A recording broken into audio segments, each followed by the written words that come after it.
Hey everybody, let's talk for a minute about transparency and appropriate sharing. So, I share everything publicly.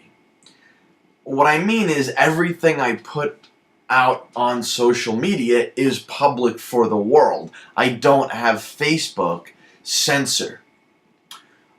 I censor myself. So if there are things that I don't want you to know because they're depressing or they're private or they're just boring, I just don't share them. But I don't say certain things to my friends and certain things to the globe and then certain things to just acquaintances or whatever. I am my own censorship, okay? I don't want anybody to know, I just don't tell anybody. And if I only want one person to know, then I call that person up, just like my friends would do with me. So, I read a blog, it's called Caveller, and it's a woman posted, I don't know if it's her site, I don't care, she's a moron anyway. But she posted this blog about her and her kids. I guess she's a single mom, and the whole idea here is that she wakes up and the sun is shining and the kids are up and they're playing and they're doing their things, they're watching movies, they're listening to music, they go for a walk in the park, and they have a beautiful time and a beautiful day. And that's how she opens it up. And you'll go, look, this is a nice family. This is a nice thing. And then she goes on to talk about how none of that's actually true. Like the sun was shining, but she only knew about that because she forgot to close the blinds and she was blinded in the morning when the sun came up. And the kids were all in the bedroom that morning, all hanging out, but it was because she was just waking up from the sun in her eyes and they jumped in and they were being rowdy.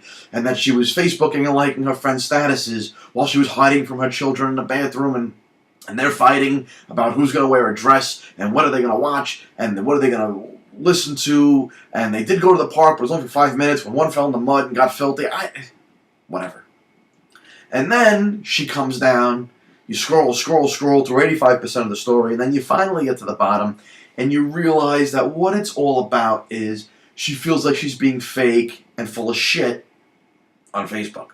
And she's fake booking, is what she's telling people. And because she doesn't have her shit together, she's doing the best she can as a single mom, and she feels this compulsion to make everything look fabulous on Facebook all the time, instead of just being real. And she should do that, or we should all just shut the hell up, because we're causing other people stress by making it look like everything's all wonderful. So I've got news for you. Your life's not perfect. My life's not perfect. Nobody's life is perfect. But what is less perfect is sharing the misery and the mundane. I'm not going to be like, hey, look, so I made a cup of coffee today. Just so you know. And before that, I put socks on. And then I cleaned the cat litter box. Nobody gives a shit about any of it. So you could either church it up and make it nice, tell the truth, or say nothing. And there's certain things that you do a little bit of each with. For example, cleaning the cat box. I'm not going to tell you. I don't care to take the time to type it. You don't care to take the time to read it. So that goes in the just don't even bother category.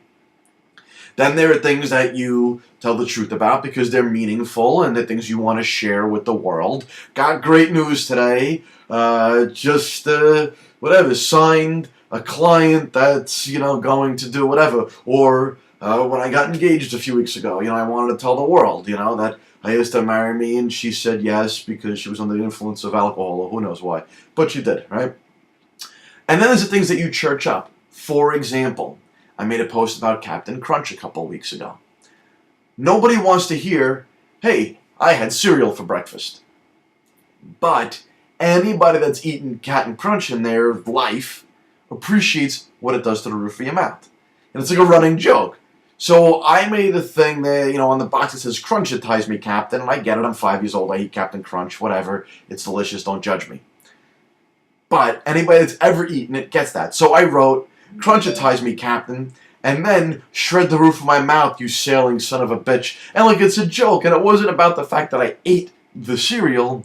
It was about that commonality that we share, the thing that we all know to be true about Captain Crunch. And it was a joke and we moved on with our lives. So, lady, and anybody else reading her and taking her words to heart, here's the story. Don't tell the world every mundane detail of your life. You don't have to say, I woke up early because the blinds were open and I hate my life. I'm just a miserable prick. You just say, woke up, sunny day, gonna go out with the kids, and make a joke. We'll see how long that lasts. We know how kids are. Or say nothing. I don't care.